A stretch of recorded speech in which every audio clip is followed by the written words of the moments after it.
Recorded live at Talks and Tasting Studios, it's the Clerical Errors Podcast, the podcast that shows you what's behind the collar. Let's go. All right. This is an exciting day. Welcome from the... We're not exactly completely in the Talks and Tasting Studio. We're at the Clerical Errors office party. Hooray! So it sounds a little echoey today. It's because we are in the office party. Hey, Vicar, did you want any of this punch? It looks pretty good. Can you pass me some over here? Yeah, hang on. Here you go. Oh, Jerry, everyone try a Christmas wreath cookie with a little red hot. I'm trying to watch my figure. Okay. You know, more Christmas tree and not Santa Claus. Oh, these are vegan. Oh, phew. Well, in that case. And this the cider's really good too. Yeah. So we are having our Clerical Errors office party. This is our first one. Yeah, it is. Bollhagen. Berg, we said this was Clerical Errors podcast, didn't we? Not quite. Okay. This is a Clerical Errors podcast. And so we're going to take you along for our office party, and we're welcoming you to the party. So welcome. So Bollhagen's here, Berg is here, Vicar is here, and our producer Peter is here. So Once again, I am here in the building. So we were going to have a gift exchange, right? we were. Yeah. And this is typical Clerical Errors podcast form where we don't always prepare like we should.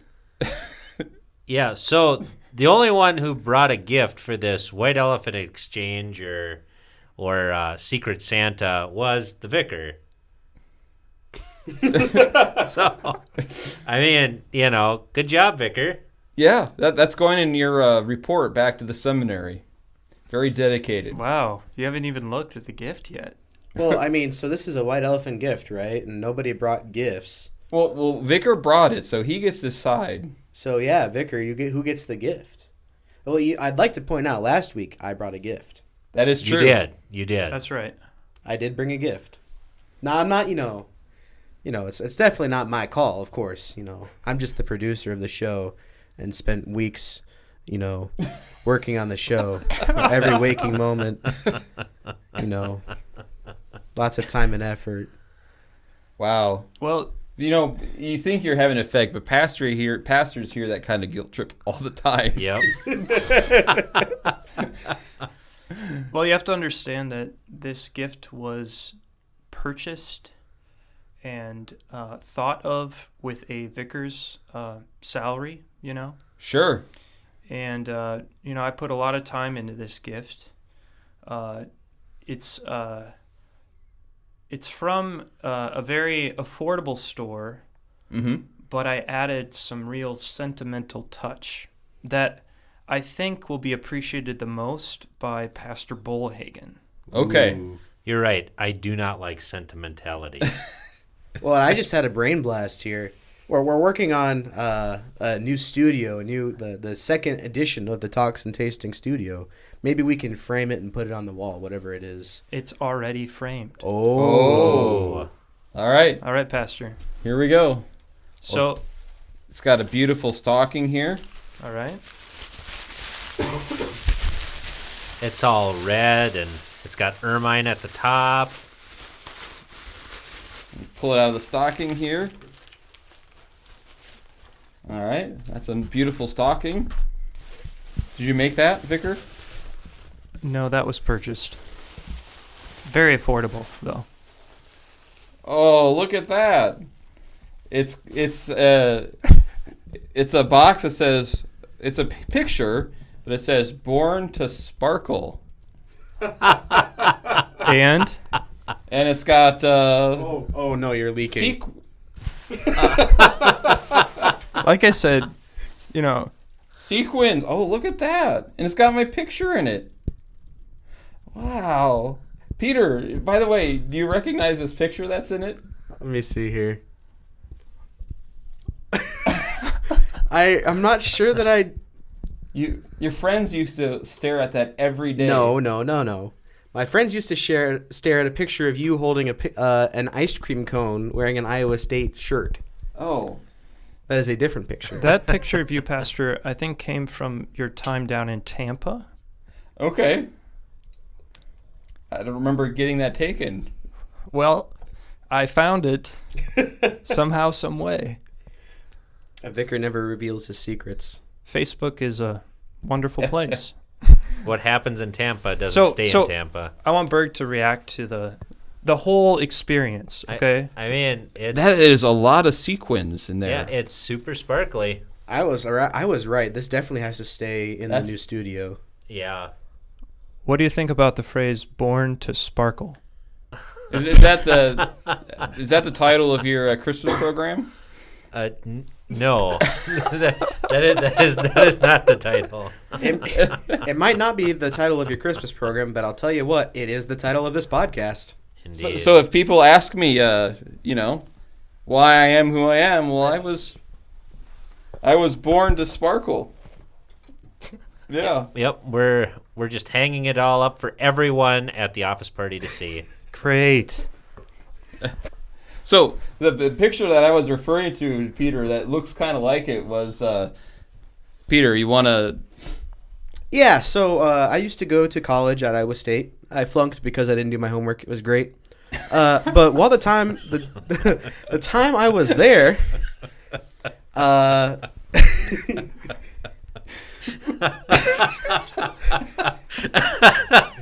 really tickled you, huh? Yet I managed to get a podcast out every week. It's the truth. That's what college teaches you.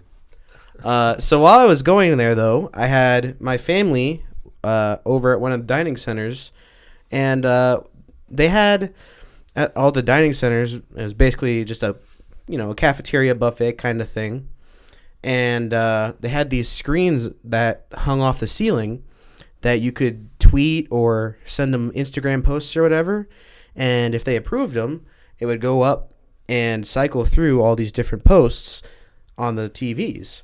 Well, my father had an Iowa State polo, and I thought it would be funny as a joke that it looked like he was probably an employee wearing his Iowa State polo, and he was eating an ice cream cone. So I had him pose with his ice cream cone and put a post on there, and they approved his post. Now the thing about this is, these posts just cycle forever. And there were maybe 20 posts on this TV. And so all of my friends from Hampton who knew my father, constantly seeing him stare down at them every time they were eating, posing with this ice cream cone. And they a couple of them told me, yeah, they just had to smile every time they saw him. And that was at all the cafeterias. All the cafeterias had that same screen, yes. Wow. So all the whole campus, at one point, there was probably a picture of you on some screen at every point of the day. I wish I would have found that picture. Well, that's a good picture, though. It's probably on my personal Twitter still.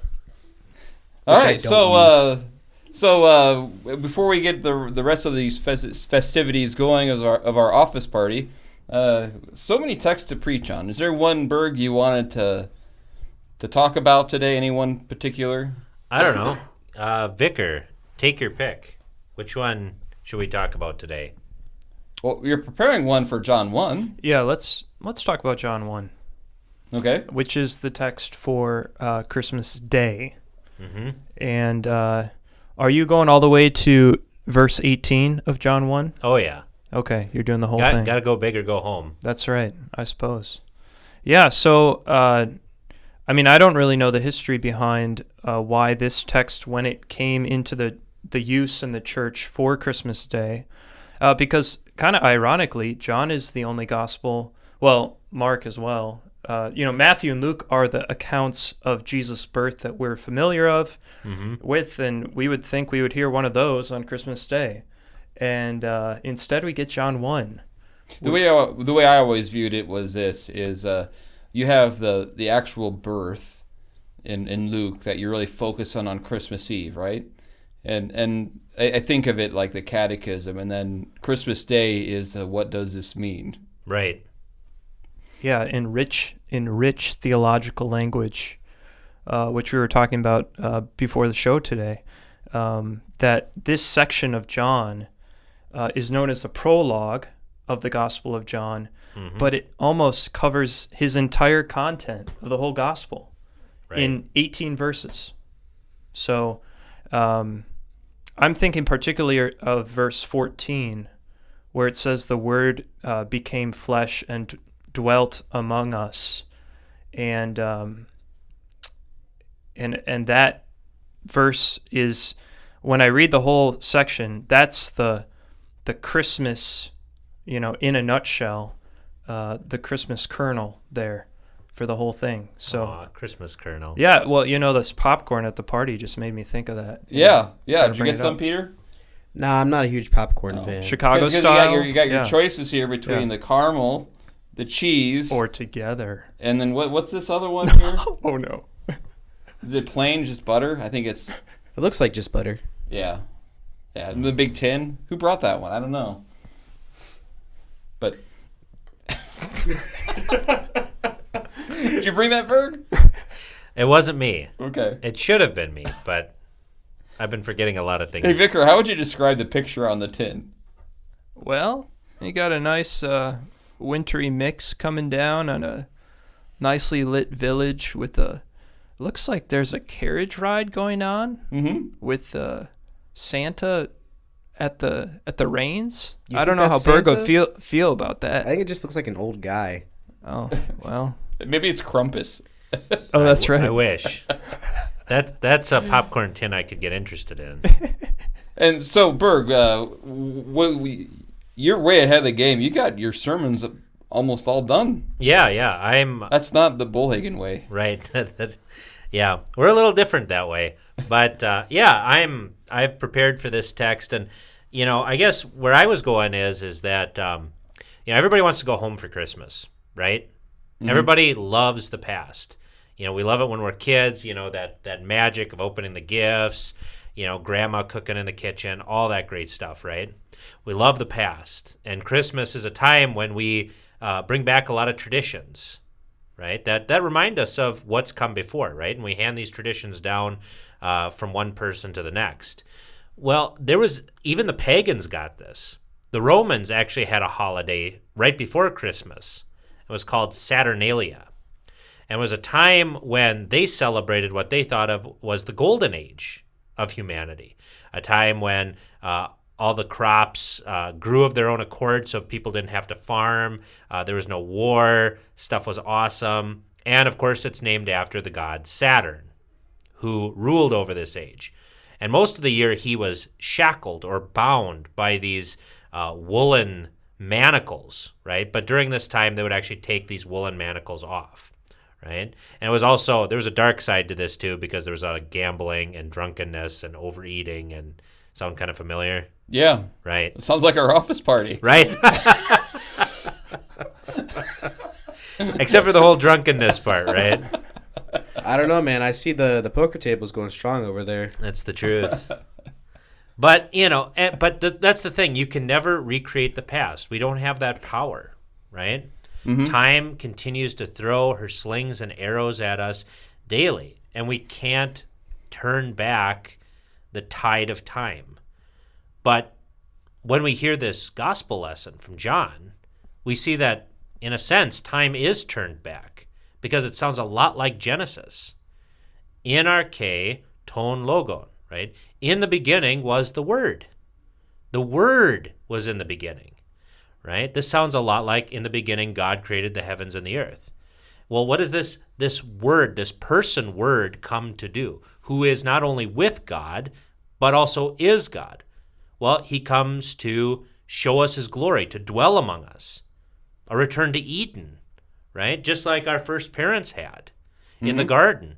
And he comes to show us his glory, a glory that we are not going to be scared of, a glory that isn't going to kill us, but a glory that we can enjoy and revel in and be in awe of. But what's the difference? The difference is exactly what Vickers said. This person word, became flesh and dwelt among us. This was something that our first parents never had. God never dwelt among them as one of them. He didn't become their brother, but he did become our brother. And that's the thing, is that our Eden is a greater Eden for the simple fact that the Son of God became one of us. And that's what we celebrate. And that's why our traditions are so important, right? Because what are you handing down to the next generation? Is it simply a Saturnalia of, drunkenness and social havoc and chaos that only lasts for a few days and then goes away? Or is it an actual rebirth? Is it an actual return to Eden? Is it an actual dwelling of God with his people in the flesh? Well, Christmas, to dovetail what you're saying, Christmas always seems to bring a lot of disappointment when it's over with. Right. Isn't it kind of a sad day when the tree's put away? And people spend all of this time and effort, right? And they worry so much about it. And they're just miserable, right? Mm-hmm. It's kind of like telling somebody, well, we're going to have a good time at Christmas, right? When you're all frazzled and out of sorts, right? And, of course, it never happens, right? Well, one thing that, I would like to say I have my Christmas sermon done, but I don't. But one thought that I think of the graciousness of Christmas is you think about the history of mankind up until that day that Jesus was born, mm-hmm. and how the whole world has a history of hating God, hating his ways. The children of Israel, to which Christ came from, they were a fractured, broken people. God bent over backwards to make a covenant with them, and they didn't really have any time for it. Mm-hmm. And you think of how any other place, if you've been betrayed, or if you're not liked, if you're hated, if you're a sworn enemy, if there's a God, there is. I mean, if you would think of a God who would be coming to that world, you would think of a God who would come in fear and scare everybody and finally show these numbskulls, who he is, right? Right. And you would think... Kind of like the bouncers at the door. Right. Hey, Bill. So when God sent his son to this world, he sent him as a baby. Mm-hmm. Who on earth is afraid of a baby? So my point is, they're not scary, they're not frightening, right? He comes in a very way that you don't have to be afraid of. God sent his son in the form of a baby, and when Jesus would grow, he was not someone that would cause fear. He was a normal-looking man, so much so people felt comfortable approaching him. And Christmas is a time where people who maybe have been away from the church, they can think, well, it's frightening, isn't it, when people have been away to come back? It can be, yeah. Because they're afraid of all sorts of things. But as God sent his son to be born as a baby, born to die for us, there's nothing to be afraid of. He came for you. And this isn't from John, but if we look at the Luke account with the shepherds, right? They're out just minding their own business with their sheep, and all of a sudden the heavens are ripped open, and there's a whole heavenly host. And you got to think that at first they were terrified, Mm-hmm. But then, where does their journey leads them to Jesus. They see the sign, the baby in the manger, and they return rejoicing, glorifying God for what had been told them. And this is, when you talk about people who maybe have left the church for a while, and Christmas is a time when they come back. We pray that they would come back to the manger, come back to where Jesus is and be reminded of what had been told them through the many years, through the church, through Sunday school, if they went to parochial school, whatever the case is, and that they return to the fields, return to their station in life, their vocation, glorifying and praising God, ready to return to the manger once again the next Sunday when Jesus is going to be there to forgive them. So that's just that's from Christmas Eve, the text for Christmas Eve, the Nativity of our Lord. So there's so much here that we could talk about. Yeah. But we have a party to attend to. That's right. Well, I do. I got to, serve the appetizers here. Hey, Vicar, I will need you to write some things down for me. Do you think you can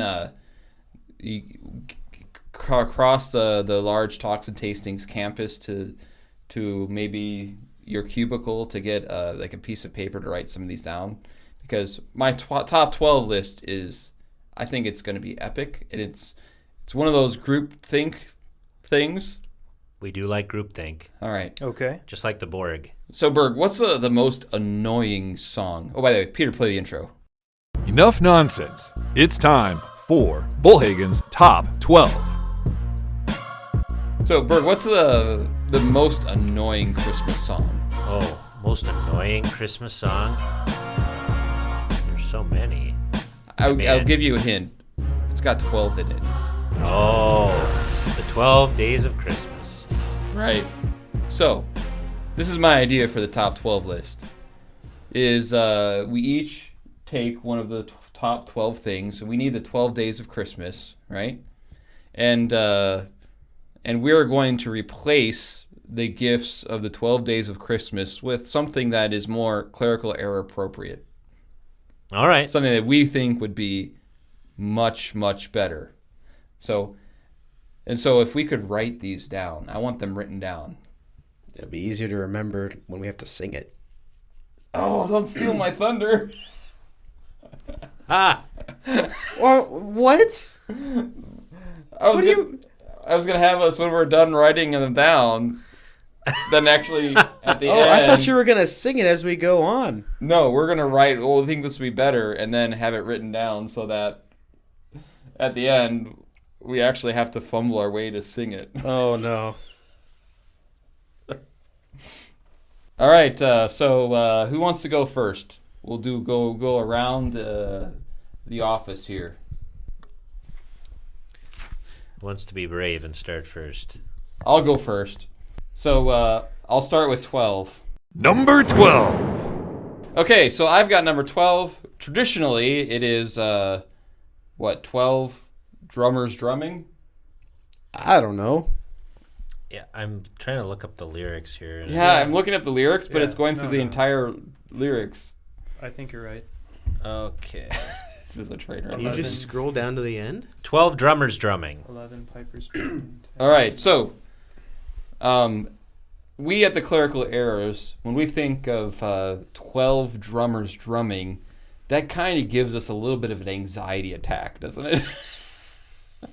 I thought you'd be on for the drummers. You think so? Yeah, you kind of look like a drummer to me.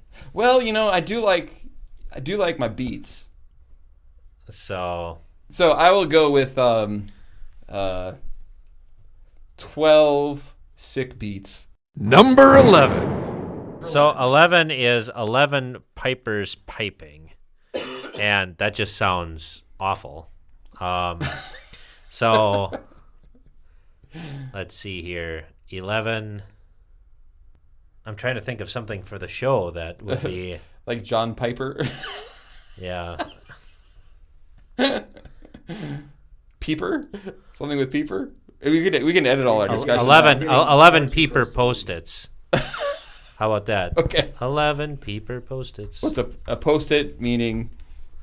Like so in your Sticky note. Yeah, sticky note Okay. Piper meaning or Peeper, Peeper? the great Lutheran dogmatician. theologian. Yeah. Oh, yes, of course, him. Francis Pieper. If you don't know who he is, Peter, what was the rap name we gave to him? Oh, I don't remember, That's but a long time ago. Number 10. Well, the traditional song is 10 Maids a Milking. And, we do like drinks on the Clerical Errors podcast, but I don't know if milk has been a drink. And Next milk's had a rough go of it lately, haven't they? Prices of milk have kind of fallen through the. That too. I mean, they'll never come up with as good of a marketing campaign than Got Milk. That was really a genius. Yeah.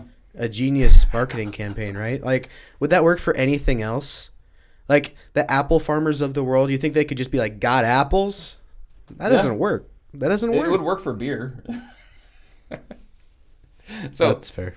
So I'm thinking, okay, so we're going along with the drink kind of sure. theme here. So I'm thinking 10 bottles of bourbon. Okay. I like it. All right. So 10 bourbon bottles. okay, let's do Bourbon that. bottles. All right. There we go. The poet over here, he's helping me out. I appreciate it. Do it again. Number 9. Is it 9 ladies dancing? That's right. Ladies dancing. You didn't want to change that. I don't know. I kind of like that one. I mean, I can't wait till we're done with the podcast. We can turn the music up and the girls over there can get going. Oh, no. Come on. All right. So the original one is ladies dancing. So instead, we're gonna go with Vickers dancing. Oh yeah. Wow. They've got rhythm. All right. Well, some of them do. All right. Number 8. The traditional one is Berg. You got. Well, I think at least what I have here is I had 10 Lord. What did Vicar have? Maids a milking. Yeah, 10 Lords a leaping, and then it's 8 maids a milking. Well. So Doesn't matter. All right. 8 maids a milking. So who? It's still you. Right. So what? Can I swap out number 10? You do Lords of Leaping. Lords of Sure. Leaping. Yeah. Do Yeah. Lords All of right. Leaping. 8 Lords a leaping. Okay. What is that even? Just dudes? Yeah, just are jumping? nobility jumping for whatever reason. All right. Well, if anybody knows me very well, I'm a big fan of the NBA. Yep. Yes. And they got maybe not Lords leaping, but they have LeBron. That's true. LeBron's dunking. All right. Sure. Why not? Although we're gonna have to start getting more of a theological edge to these. Number 7. The original is 7 swans a swimming. Okay.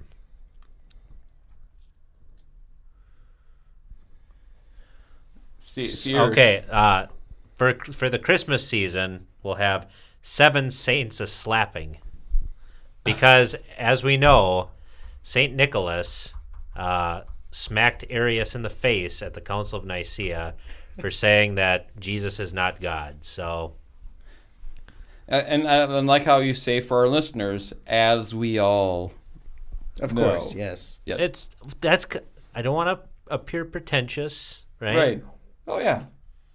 Yeah. I thought if you were a vicar, you'd have to make it into some sort of a baptism reference. Because the swimming water thing. Yeah. I don't play that way. Number 6. 6 geese a laying. See, at the seminary, geese are just annoying, right? Right. But then you also have like the childbirth aspect too, right? Because the geese are laying eggs, right? True. 6, my wife's birthing. Oh no. That's way too. That needs to be 12. Man, yeah.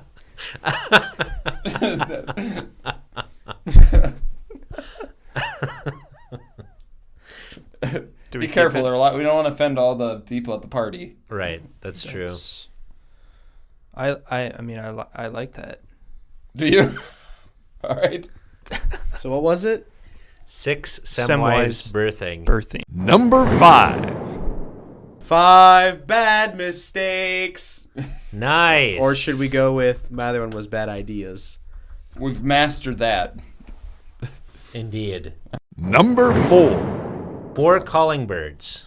I will go with instead of birds, right? Mm-hmm. Updating this with birds tweet, right? Right. What do we need? 4 bad tweets. We need some tweets, right? So we're gonna go with 4 at me bros. Nice. I like it. Number 3. All right. Number 3. 3 French hens. Let's go with 3 clericals. All right. Or 3 clerics bright. There we go. Because we're all pretty smart. There you go. And the SMRT. Number 2. 2 turtle doves. Man, I was going to do something about two clergy. Oh. 2 clergymen, but I don't want to make it too... Well, here's the thing, Vicar. To help you out, okay? I know 2 happens to be one of your favorite numbers. That's true. 2 arms and legs. 2 testaments. 4 kidneys. I was going to go with 2 microphones. Yeah. Because we only have 2. Love it. 2 microphones. And number 1. And I want to go with and 1 state that doesn't watch our show. Oklahoma.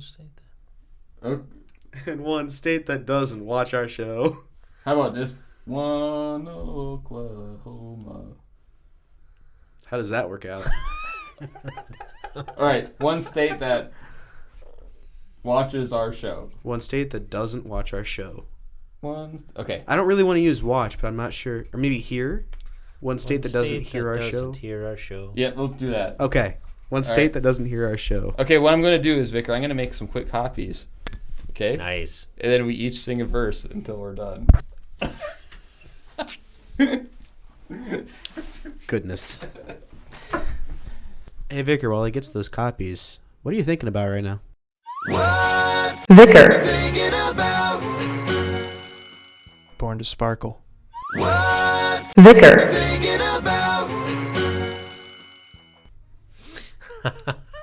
That's a fantastic What's Vicar thinking about.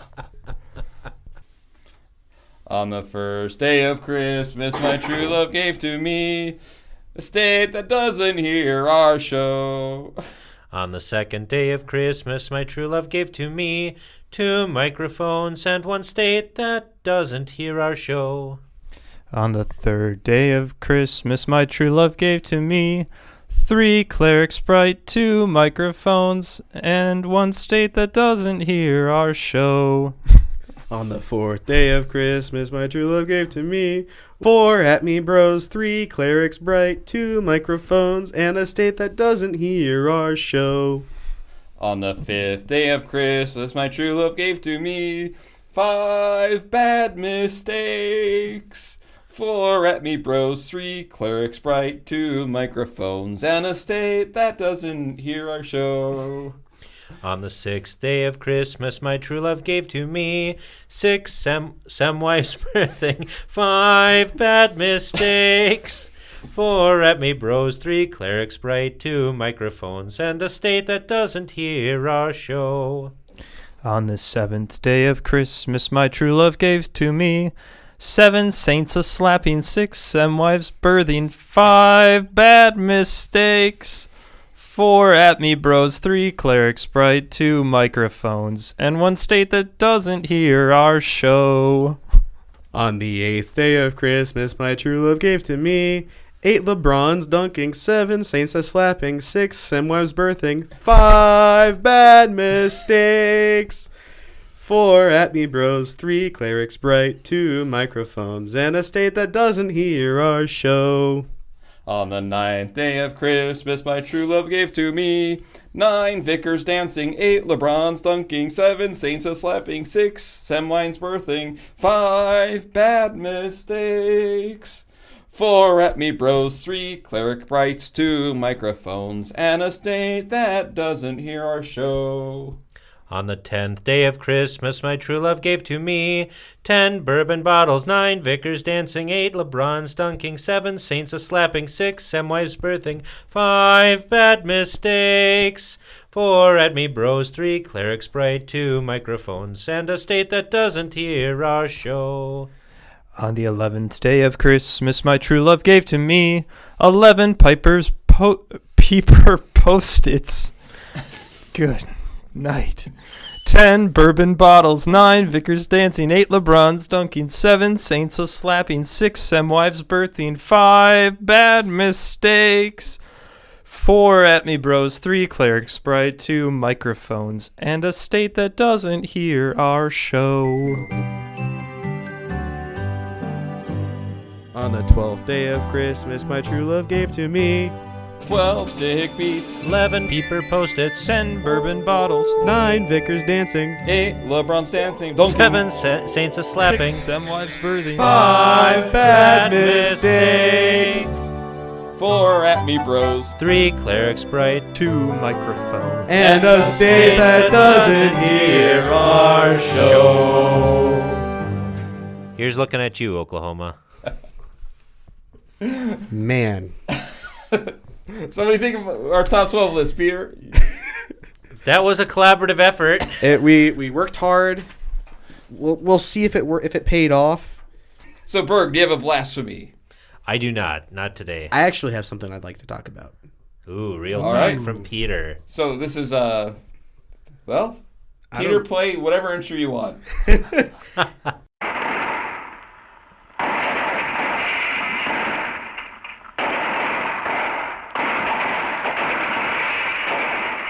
I want to hear you guys thoughts on this. Usually I try and go to church when I can't make it to Hampton, and I try and go to the Sunday night service. I work a night shift, as some listeners may have figured out by now. I usually work a night shift, so it's hard for me to get to church usually in the morning because I'm tired off of my long shift.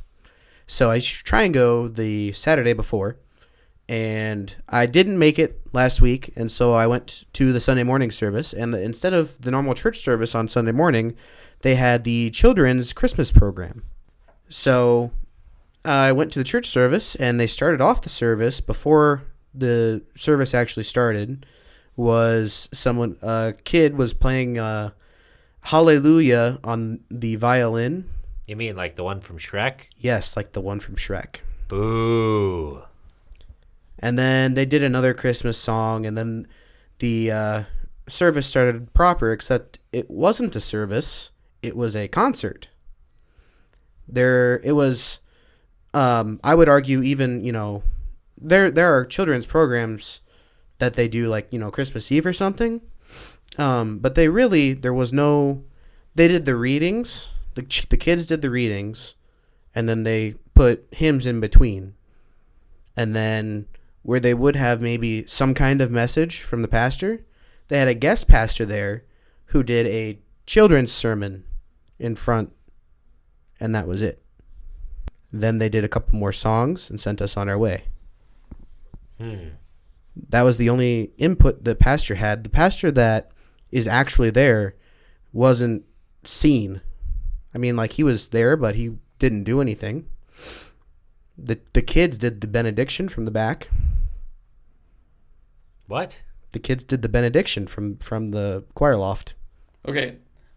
A couple things is, but I appreciate your point of view in that. I went to try and have go to a church service where, and I think that was a communion Sunday too, right? That was the third Sunday. They didn't have communion. I couldn't take communion. There was no service. It was just the kids reading the readings and some Christmas hymns, and that's all I got for my Sunday morning service. Because in that setting, other people's children are a lot less interesting to you. Well, yeah, but why do that for Sunday morning? Right. If you want to do that, it's not a church service. Do a program, right? Mm-hmm. Right. Yeah, I mean, want to I hear think you guys' thoughts on that, because it I bothered me. Yeah, I agree. I feel your pain because I feel the same way. I think there is a place for like liturgical drama in the church. There was in the 14th century, it was called the Corpus Christi plays, where they would actually put on plays that went from the beginning of the world all the way to the end of the world. And one of the ones that was very commonly done was called the Second Shepherd's Play, which was about the shepherds going to find the infant Christ, right? But these things weren't done in the church. They were done outside of the church, and they were sponsored by like the local guilds, the local, workers' associations, basically. But yeah, I mean, the children are not pastors. They're not. Only those who are properly called should preach and teach in the church. And when the children are doing this, this means that the children have authority over us. And that is not something that we want to do. Like you said, you missed out on the Lord's Supper, right? Which is way more important. No confession, no Lord's Supper. Creed? No creed. Nothing. We did a Lord's Prayer, and that's it. And it's an Advent Sunday too, which are very important. Each one is very important. Right, which we've talked about before. So I don't know. I guess I'm feeling in a jolly mood today. So we could talk about like, okay, what's the place of these things, right? Because I think we all agree that the children, like, what's the purpose of doing these things, right? It's good for the children. It's good. And why is it good for the children? Because one, they learn the story a lot better. Mm-hmm. Number two, it teaches them to sing. Mm-hmm. And to sing in a way that's good, to in a good setting, and so those things are good about it. And we have a children's program that we do on Christmas Eve. Mm-hmm. But it's something that's expected. It doesn't kind of blindside you on a Sunday morning. Right. And, I think there is a place for it. The thing is that should it take the place of the divine service? No, it shouldn't. It shouldn't take the place of the divine service. It is something that should be done, and it's something that should be attended, right? I think if people would, and I know people have places to go over Christmas, right? So that's why a lot of congregations have moved away from doing it Christmas Eve, for example. If you're going to do it on a Sunday, have your service, then have a nice meal, and then have it in the afternoon. Or have your service, and then have cookies, and then have it. Right? Now I will say, too, I don't want to, pile on too hard. They did do... That church does do 2 services. So they did do a normal service later. But I couldn't stay up for that. I had to sleep. I had to work that night too. Right. So I couldn't, just leave and come back later. And I suppose it was probably advertised as well, but it probably was. Yeah, I don't end up there every Sunday. So I couldn't have known. But I guess for as a pastor, I think this is kind of what's behind the churchgoer moment. Yeah, I suppose. Right. Because it gives a side of the fact that you needed to be fed in the divine service. Yeah. And then you didn't get it. And that's very frustrating. And, yeah. I just kind of felt like, why did I come to church today? Mm-hmm. Yeah. To be honest, when you sent a text to me, and I kind of felt bad for you, because I know it takes a lot on those weekends you do work to get there. Mm-hmm. And I think for all those people who are listening, there are ways, because a lot of people are probably thinking at home, well, how else do you get the kids involved? How else do you get the kids to do things? Right. And the thing is that there are ways to do it, right? You've got Sunday school, which can practice hymns that can be sung during the service that actually follow the service, right? You've got all these things that we can do. I mean, at St. Paul's in Latimer, we have kids singing every Sunday. They sing the gradual and they sing the verse. And so they're learning scripture and they're learning how to sing every single Sunday. And it's not a distraction from the service, and it's not something different from the service, but they're actually being auxiliary members. They're actually helping, right? They're actually doing what is good, right? And that it all flows together, which is awesome. And I would say, speaking, Peter, on the side of the clerics side, is there are times where it's really becomes an issue of finding a time where everyone can make it and everyone can come. Yeah. And there, we said one of the things we mentioned earlier is one thing that annoys us is the fact that it's really hard to get anything on the schedule sometimes. Mm-hmm. I kind of had the same thought as Berg right away. I was like, why isn't this happening at 2 p.m.? Mm-hmm. It's still Sunday. Yeah. People aren't going to show up because football's going on. Is that the thing? Like, I just don't get it. And I mean, people will usually make time for their kids. You can't imagine. I mean, you guys know how packed it gets when there's children's stuff going on. It was packed. I had trouble finding a spot to park. Mm-hmm. Had a hard time finding a spot to sit. It was packed. But yeah, that's the thing. I mean, if people find it important, 9 times out of 10, they'll make time for it. I mean, especially if it's their kids, unless it's like something like life or death, or something you have to do. Like if you're a policeman or you get called out on the fire, on the fire truck or whatever, but yeah, I don't know. I don't know why, if they came to the early service, right, then why not just, have it in the afternoon, make a day of it. That's what And I don't know, maybe they've been doing this for years and years and years. Maybe this is the first time they've done it. We don't know. But I don't know. Do you guys, forgive me, I don't remember. Do you guys put elements of divine service in your children's program usually though, right? Not all of it, but like. Well, we have a benediction. Vicar does a sermon. There's an invocation. Mm-hmm. You do prayer. There's prayers of the church. Right? Yep. Yeah, I'm actually doing a later service at 8:30 on Christmas Eve, just because. I just don't find the children's thing to be. Fulfilling? Yeah, fulfilling. And, and I want to have the Lord's Supper, and I want to be able to preach a full sermon, and let her buck. And so that was my way of doing it, is that, I added something else in. We do at 10 o'clock in the evening on Christmas Eve. I tried to talk my wife into that, and she wasn't going for it. So I just kept going lower and lower, and it's like, okay, let's try 8:30. So, but no, I mean, it's like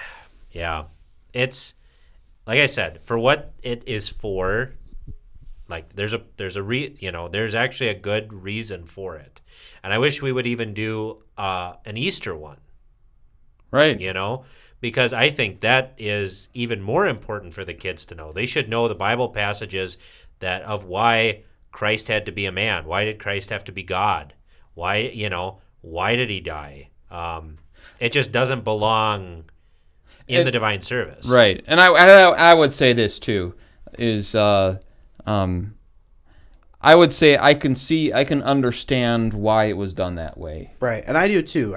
Because, to be able to say, well, we've had this many people on a Sunday, so I can understand, what was going on there, but I definitely hear what you're putting down. Yeah. Unfortunately, everything gets all muddled up, right? There needs to be like clear distinctions between things. And when there aren't clear distinctions, then things get really messy. If you're going to church on a Sunday morning, you should get a service. Right. You should. You should get a service. Amen to that. Because you probably notice, and Berg knows this about me, is I'm someone who always tries to understand what goes behind all those things and not jump into conclusions, because I ask members to do the same thing of me all the time. Right, and and that's why I kind of brought it up to you guys. I didn't just sit and stew over it. Right. I wanted to talk it out a little bit. Sorry for bringing my dirty baggage in. No, that's good. That's good. That's good. Shows what's behind the blue collar. And that's the thing, guys. If you have questions for us, questions on something we've said that needs clarification, or questions that you have about, not only what we've said, but maybe what you see in church, or theology questions or whatever, Vicar, where can they reach us at? Well, we're all over the World Wide Web. You can find us at our Facebook page.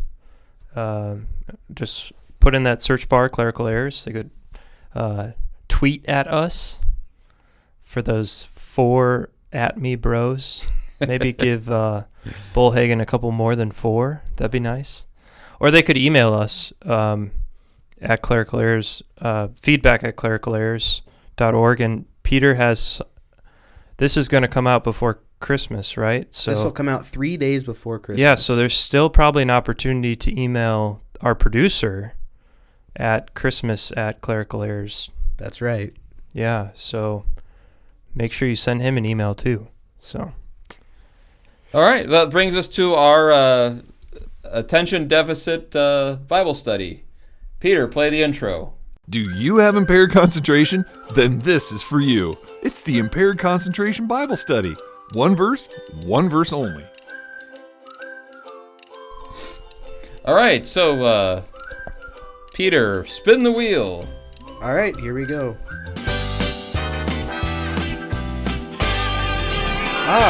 What an apt verse that we've received here. Totally random, by the way, listener. Totally random. Totally random. It's Luke chapter 2, verse 14. Wow. Isn't that amazing, Berg? Yeah, God doesn't play with dice, does he? That's right. It's a God thing. It's a God thing. So, Vicar, would you like to read that, please? Sure. This is the multitude of the heavenly host praising God from the heavens on the night he was born. Glory to God. This is the ESV. This is important to know the translation. Glory to God in the highest, and on earth peace among those with whom he is pleased. Pastor Berg, what do you think about that translation? Well, I'm actually preaching on this Christmas Eve for the late service, especially on this point, because we all learned it. Glory to God in the highest, and on earth peace, goodwill toward men. See, there are 2 different manuscript types, right? There's one that is simply eudokia, which means goodwill. It's a noun, right? In the nominative case.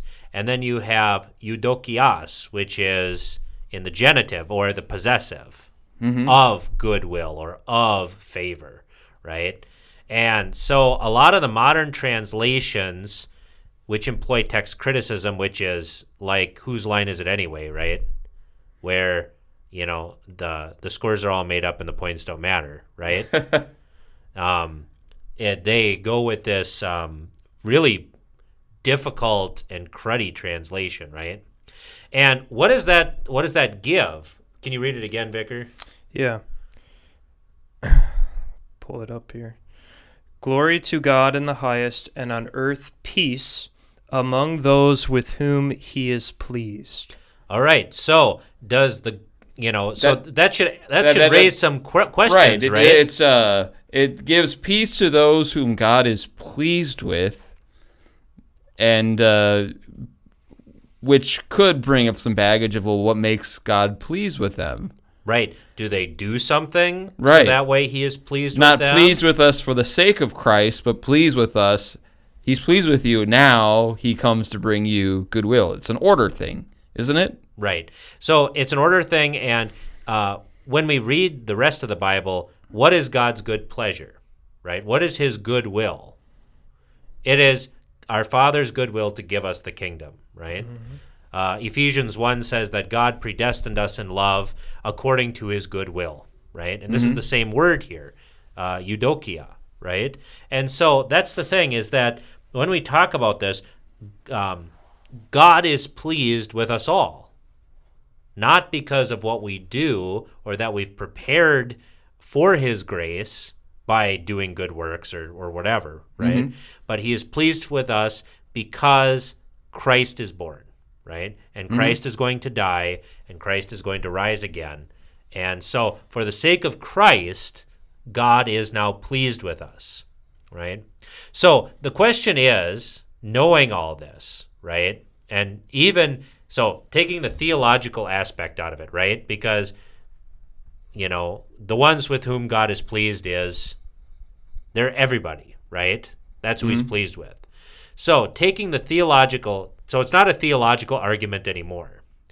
But, so should we have this more difficult reading that's prone to misunderstanding and bad interpretation, or should we stick with what everybody already knows and which teaches that this is God's goodwill toward men for the sake of Christ?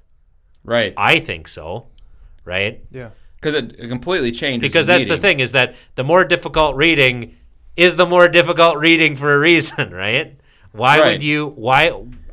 Just like with any, and this is a good point for our listeners as they read the Bible, is if there's passages that you read that you don't understand, take the passages that you do know and understand to help you interpret what you don't understand. Right. Because that's really, think of how many false religions came by someone not understanding the book of Revelation or not understanding the book of Daniel.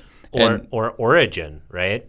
When Jesus said, making eunuchs for the kingdom of God, he took it literally and unicized himself. Yes, unicized himself. Berg is making a fantastic motion there with his hand.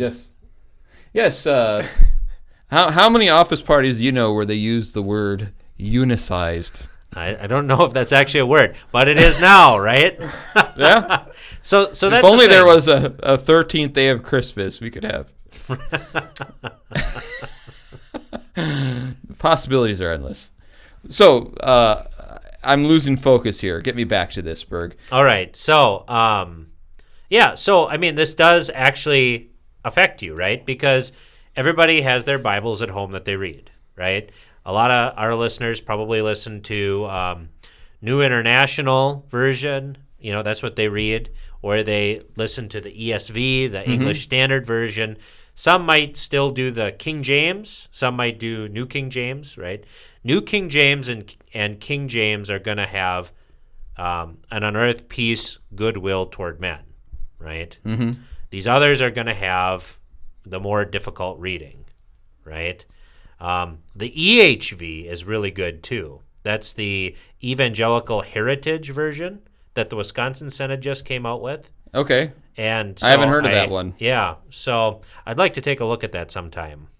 So this is a bit of a tangent. I think we may have mentioned this before, but in general, which is your favorite translation? Are we pretty much in the ESV camp here, or are we? I think ESV is what we use on Sunday morning. It just depends upon the purpose of it. I know a lot of people like the New King James.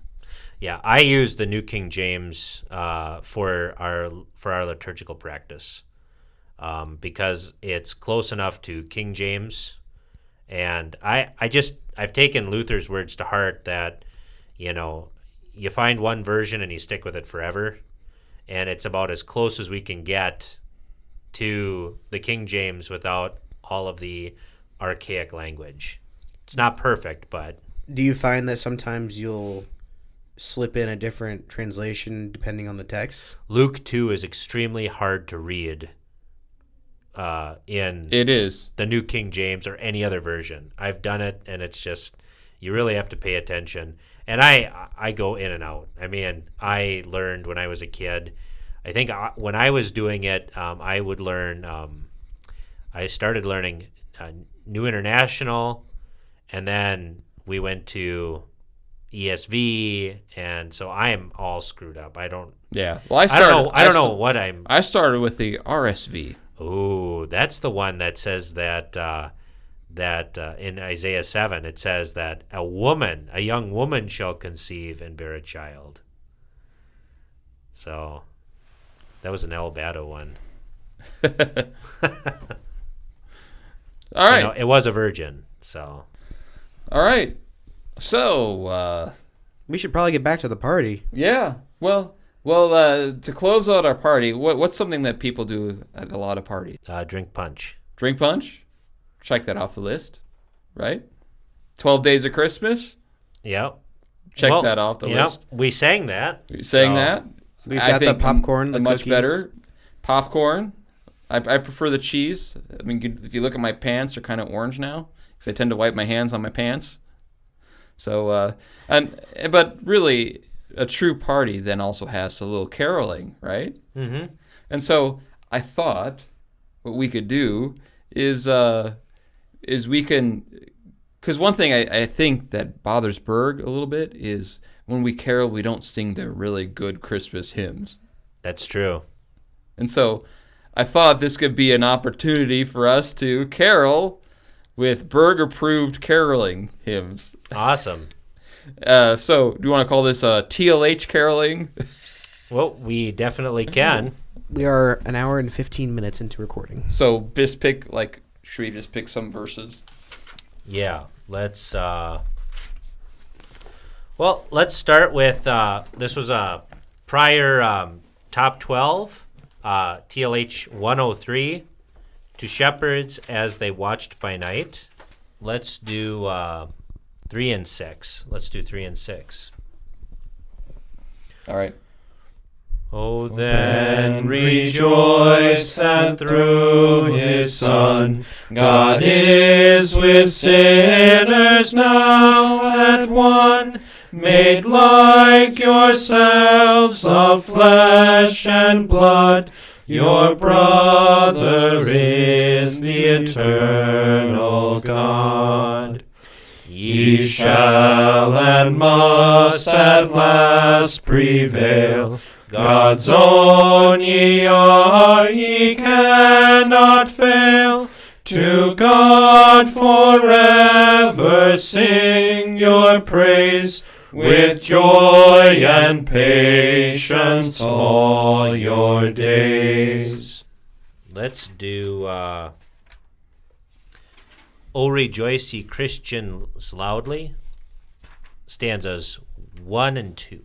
Oh, rejoice ye Christians loudly, for our joy hath now begun. Wondrous things our God hath done. Tell abroad his goodness proudly, who our race hath honored thus, that he deigns to dwell with us. Joy, oh joy beyond all gladness, Christ hath done away with sadness. Hence all sorrow and repining, for the Sun of grace is shining. See, my soul, thy Saviour chooses, weakness here and poverty, In such love he comes to thee, nor the hardest couch refuses. All he suffers for thy good, to redeem thee by his blood. Joy, oh joy beyond all gladness, Christ hath done away with sadness. Hence all sorrows and repining, for the Sun of grace is shining. We wish you a Merry Christmas. We wish you a Merry Christmas. We wish you a Merry Christmas and a Happy New Year. Good tidings we bring to you and your kin. Good tidings for Christmas and a Happy New Year. Merry Christmas from the Clerical Errors Podcast. And may your Christmases sparkle. Thank you for joining us. This podcast is available on iTunes, Google Play, Spotify, or wherever else you get your podcasts. Questions, thoughts, concerns? You can contact us on Facebook at facebook.com/Clerical Errors Podcast, on Twitter at Clerical Errors P for podcast, or email us at feedback@clericalerrors.org. Thanks for listening to Clerical Errors. See you next time.